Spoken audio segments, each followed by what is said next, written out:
So a few questions about the production side of things. What does editing an episode of Brain Science or Graying Rainbows look like? I don't do it anymore. I pay somebody. But I can tell you that I did it for 10 years. And for me, it was very tedious because I would split my tracks, get out the noise, do all my own audio editing. It took me about 10 minutes per minute of content. So I have an hour-long show. So an episode would take 8 to 10 hours to edit. And So that would yeah, be I got cutting out all the all the Well, not all. Yeah, actually, the thing that's most tedious is that when you do cut out an you have to then play it back and listen really carefully to see whether it sounds natural, because sometimes it sounds worse, right? When you cut something out. And sometimes if you cut out an you got to put in a pause. Okay. So every time you make an edit, you have to listen to the edit to see if it sounds natural. So that's what makes it time consuming. Right. And then you'll always have a few people who think whatever you did was horrible, and you need to take them with a grain of salt. I mean, unless you're getting a lot of feedback. I mean, like in the early days, it was a really common problem that people had horrible sound quality, so bad that you couldn't listen to the episode. That's very rare now. But if you get feedback like that, you need to take it very seriously, because with the competition now, no one is going to listen to your show. For example, if your levels bounce all over the place and you just blast out their ears, they're not going to listen. You've got to have, it doesn't have to sound like NPR, but it's got to be easy on the ears. But you do, if you're going to do your own editing, and then the other issue is you don't edit. And that's one thing that's really hard for me. I used to work really hard on editing and making my guests sound better. Now, I can think of one example where I probably actually made the person sound worse, but I used to work really hard on that, because have you done any of your own editing so far, Daniel? It's all me, and that's the biggest barrier. Right, and you notice that people repeat words. Everybody does. Everybody stutters and everybody repeats words, but when we're talking to each other, we don't hear it because our brain just screens it out. So especially like for me, people listen to my episodes 2 or 3 times. And so when I was editing myself, I was thinking, I want this to sound like an audiobook. It shouldn't have this in there. And I know that the editing that I have now, which is done, by a professional editor, is not nearly as fastidious. So I probably wasted a lot of time. So you've got to find that balance between, what really needs to be done. And so you want to ask, like, if you're doing your own editing, what I'd say is when you're deciding whether to take something out, ask yourself, A, are people going to listen to my episode more than once? B, if they did, are they going to start to cringe right before this part comes because they know it's coming? And if the answer is yes, then that's something you really want to take out. Otherwise, you probably don't need to edit as much as I did. It depends on, if you're trying to create evergreen content, you need to edit much more extensively than if you're going to, your show's shelf life is, a few months and that's it. I mean, it's a trade-off, right? And some people, in the early days of podcasting, there was this idea that not editing was like a cool thing to do. People wanted to be different from radio, so they would not edit on purpose. But I think that's kind of gone away with all the professionals entering podcasting. So you're competing with people who've got editors. You're competing with people who have great sound, and you have to say, well, what really matters? Because as an indie, you're not going to sound, like I said, you're not going to sound like NPR, and that's okay. It's, what kinds of things would bug you? If you know it would bug you, take it out. Right. And then you were talking about your intro at the very beginning. Some people have a standard intro that they play on every episode, so they don't have to record it, right? Mm-hmm. And they have a standard close, and that's great. You can batch record and pop those onto every episode, but that has its trade-offs. Right. How much do you like listening to a show that does that? Right? And if I was listening to your show and I knew that the close was going to be the same every time, I would quit listening as soon as I got to the end of the interview. Right. So, you might save a little time, but is it worth it? So, I experimented with Graying Rainbows with, just having a canned opening, but it didn't stick for me because I was so used to doing one anyway. And really, relatively speaking, it's not that much extra work. Right. And I don't like listening to shows myself where I know exactly what they're going to say.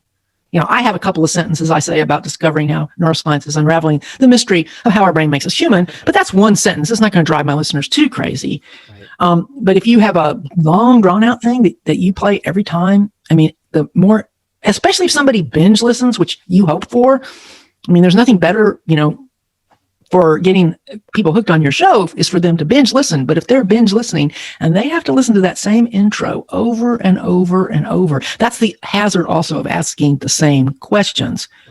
Right. Your listeners may not notice it if they're listening week by week, but if they start binge listening, they're going to notice. And that's going to be very prevalent if you're trying to produce evergreen content. Exactly.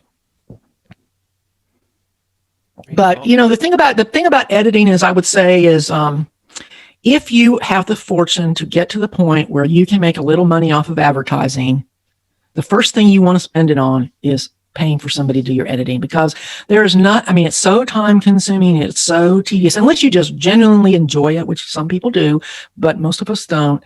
If you genuinely enjoy it, then you probably can make your money as an editor. But otherwise, as soon as you can make a few $100 a month on advertising, that's where it should go, in my opinion. not a fancier microphone. right. Great. And if you're going to do a show for somebody else, you should just budget editing into what it's going to cost, because it's really very affordable, especially if you're going to do a business podcast. You just need to tell them that editing is a cost, just like hosting. Right. Great. Well, to wrap up, Ginger, I'd like to ask you what you hope the legacy of your podcasting work will be. I have already gotten emails from people who've told me that brain science has made a difference in their lives in ways that I have found extremely surprising. Not just students deciding to go into neuroscience, but people who have found it to be a lifeline in dealing with particular health challenges for them or their loved ones. And it's amazing to me. I already know that brain science has touched more people than I can touch, personally as a physician. And that to me is a legacy that I'm already proud of. I could stop right now and feel good that I have that legacy. That's beautiful. And is there anything else you'd like to share before we close out? If I had anything to do differently, if you are in a situation where you can have a co-host, I think that that's something to consider. Just because it's the thing that would be the most likely to help you keep going, not just because of sharing the load, but it's like, having a workout partner. Plus, if you can have a good chemistry with your co-host, that gets you through when you have that guest who's not so great. I think most listeners listen to most podcasts because they really like the hosts. So thinking about a co-host, now, I have to admit, I've been solo so long that when I started to plan Grain Rainbows, I decided against the co-host, even though I actually did think about it. But that would be the piece of advice that I'd like to add. That's a great idea. And that's something I haven't seen very much, but I can't think of a good reason why not, other than just the standard is either a solo or a larger group. Yeah, and the standard is a moving target. Okay, a lot of the early shows were groups, especially the fan casts, and the problem with groups, there's a lot of problems, logistical, the fact that if your co-hosts, many don't have distinctive voices, it becomes really hard for your listeners to know who's talking. And a small group is great too. When I said co-host, I didn't necessarily mean it just needs to be one other person. If you want a group, and especially for students who are doing podcasts, sometimes a group is great because you can share the load. Maybe one of you's got a big exam and the other person needs to take up some slack. I mean, I helped my medical school start a podcast, and they had a huge group of people working on it. Unfortunately, they graduated and they all disappeared. But while they were doing it, they really took advantage of the fact that as medical students, their time was very limited. But by having a bunch of them, they were able to do it. So, for example, if someone's a student in a science field and they really want to make a show, because I get emails from people like this all the time, make a show about their field, that is the very person that I would really say, don't go it alone, because it's a lot more work than you think it's going to be. Right. Great. You found that already, right? It's lots more work than you thought. It's about as much as I thought, but it's a lot. So you had more realistic expectations, because I think most people are surprised by how much work it is. And that's the other thing. Don't podcast to make money. Just don't podcast to make money. If that's your reason, go do something else.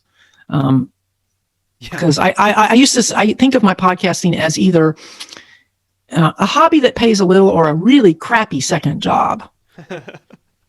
And depending on what kind of mood I'm in, I'm not sure which one it is. Well, excuse me, do you want me to re-say that? Is crappy considered a dirty word? A really bad second job. No, crappy is poorly paying second job. In fact, if I calculated it out by the hour, especially when I was doing my own editing, it would be depressing. Right, but I think, it goes back to what you said about the legacy. It's, if you're doing it, if it's not about the money, or maybe the recognition from an incredibly mainstream audience through this kind of medium, it's an incredible way to learn, and you can really impact people's lives, as you've been able to do with your podcast over the years. So I really want to thank you so much, Ginger, for taking the time to speak with me and share your story and your learnings today. I've learned so much. I have so many notes, and I'm looking forward to the future of your podcasting work. You're a powerhouse in the podcasting world, and truly an expert interviewer. So thank you so much for taking the time to share a bit of your craft with us today. Well, thanks again for having me, Daniel. Great, and I guess video is working again.